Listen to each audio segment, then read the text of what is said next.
is among the most influential and acclaimed figures in the history of jazz and 20th century music. But you know that this disadvantage, this perceived disadvantage that you have, it could be a real disadvantage, could actually turn in your favor later in life. Absolutely fascinating story. And the story continues. She won her first professional tournament, the American Tennis Association New York State Championship in 1941. And guess how old she was? She was is absolutely crazy. That is just one woman. This is Africa, the cradle of mankind's birth, where powerful kingdoms arose with stories of worth. A youth-filled land, the youngest population, with diamonds and cocoa from its fertile foundation, exemplary leaders, their legacy told. Nkrumah, Mandela, their spirits bold. From Johnson Sirleaf's Liberia, where freedom lies, and her first female leader, so wise. Let courage and dreams unite as one for a brighter tomorrow where greatness is spun. In this beautiful, colorful, and friendly domain, greatness awaits, where hopes shall not wane, where tales of triumph weave a tapestry. Welcome to Today in African History.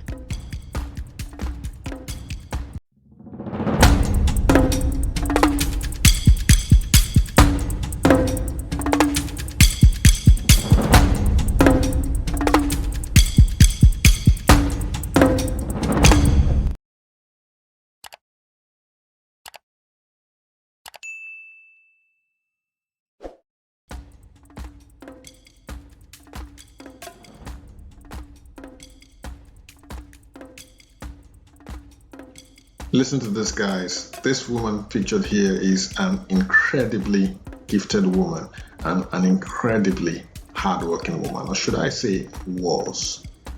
Her name was Althea Gibson, a tennis player and later professional golfer who became the first African American woman to cross the racial barrier and compete professionally in both sports. She was born on the 25th of August 1927 in South Carolina, United States of America.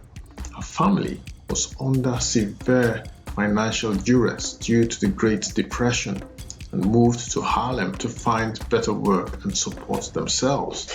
She was of an athletic nature from a young age and was a skilled table tennis player.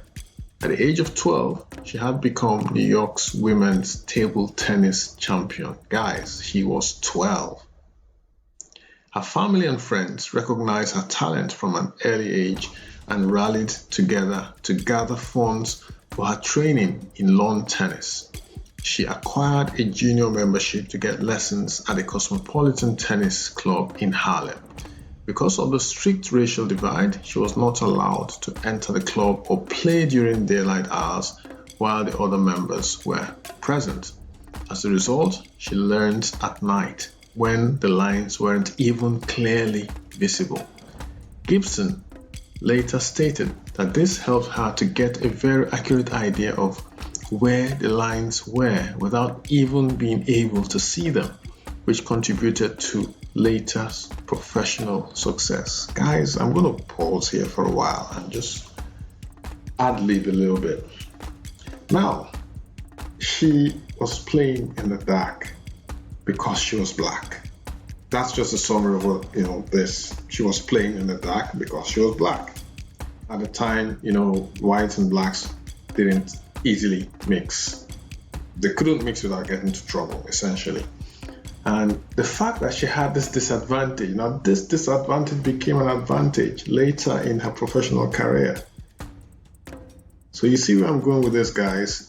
You might have a so-called handicap now or a disadvantage now. You think it's a disadvantage because of your color or your gender. But you know that this disadvantage, this perceived disadvantage that you have, it could be a real disadvantage, could actually turn in your favor later in life. That's exactly what happened to Althea Gibson. Absolutely fascinating story. And the story continues. She won her first professional tournament, the American Tennis Association New York State Championship in 1941. And guess how old she was? She was just 14. She won again in 1944 and 1945 before losing in the final in 1946. After that, she won the title for 10 straight years. From 1947 to 1956. That is absolutely crazy. That is just one woman. Her prowess was noted in many circles, and she gained the support of the Virginian doctor named Walter Johnson, who supported her training and helped her gain access to more professional tournaments and competitions. In 1946, she moved to North Carolina, where she enrolled in high school and later Florida A&M University on a full athletic scholarship. Now guys, I wonder how many of us as Africans still support ourselves today the way the African community rallied to support this lady. I wouldn't be surprised also if some white folks also supported Althea Gibson for her to be so successful in her career. I wonder if we still do that today. My guess would be not as much as we did that a century ago, or even half a century ago. I think because racism is not as in your face as it was half a century or a century ago, we have sort of held back. We've sort of gotten comfortable, a bit too comfortable. Everyone of working age, almost everyone of working age is working now, supporting themselves and their families. Those of us who struggle amongst these people are ignored mostly. I'm not saying it doesn't happen anymore, but the impression I get these days is that these people are ignored, left to their own devices. We should come together as one cohesive unit as Africans, wherever we're found in the world, and help our brothers and sisters. It's to our own benefit, it's to our own collective good. In 1950, she was invited to play at the United States National Championships, later renamed the US Open, due to an article written in her support by Alice Marble. She made it to the second round, and her participation received wide media attention. It was a huge step for an African American to compete professionally in a major sporting event at a time when racial barriers were considered the norm. Althea Gibson won her first international tournament in Jamaica in 1951, and the same year became the first African American to compete at Wimbledon. By 1953, her ranking had risen to world number 7, and in 1956 she won her first Grand Slam event, the French Open, followed by the Wimbledon title in 1957.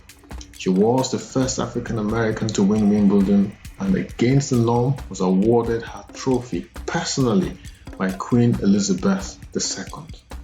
In 1957 and 1958, she was named Female Athlete of the Year by the Associated Press. She was also the first Black woman to appear on the covers of Sports Illustrated and Time magazine. Despite her professional success, she was struggling financially and often played exhibition matches to make ends meet. How sad. After retirement from professional tennis in 1971, Gibson competed professionally in golf tournaments.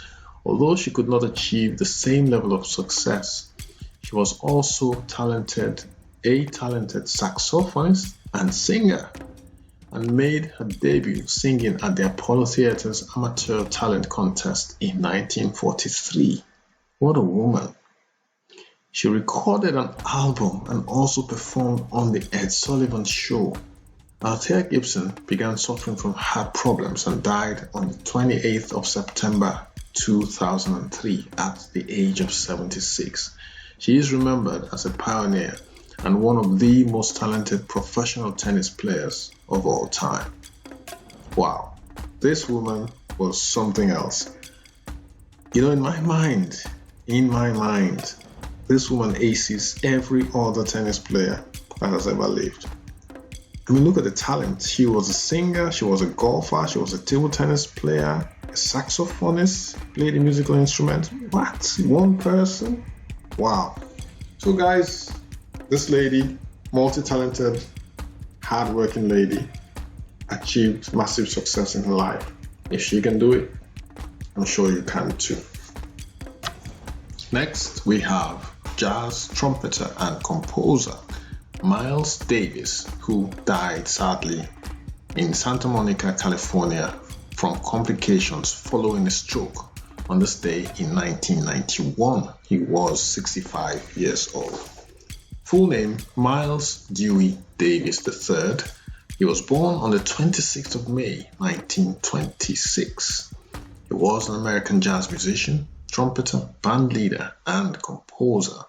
He is among the most influential and acclaimed figures in the history of jazz and 20th century music.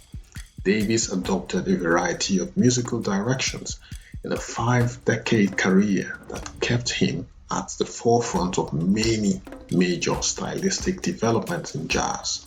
Born in Alton, Illinois, and raised in East St.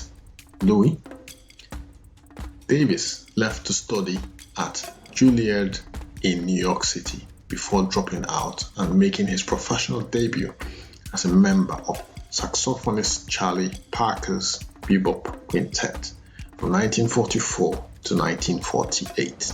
Shortly after, he recorded the birth of the Cool Sessions for Capitol Records, which were instrumental to the development of cool jazz. In the early 1950s, Davis recorded some of the earliest hard bop music while on the Prestige Records, but did so haphazardly due to a heroin addiction. Oh, how sad.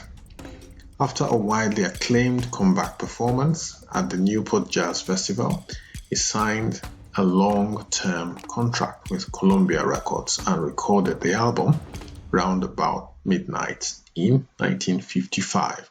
It was his first work with saxophonist John Coltrane and bassist Paul Chambers, key members of the sextet he had into the early 1960s. Now, I did talk about John Coltrane a couple of days ago, so go check that video out if you haven't watched it yet.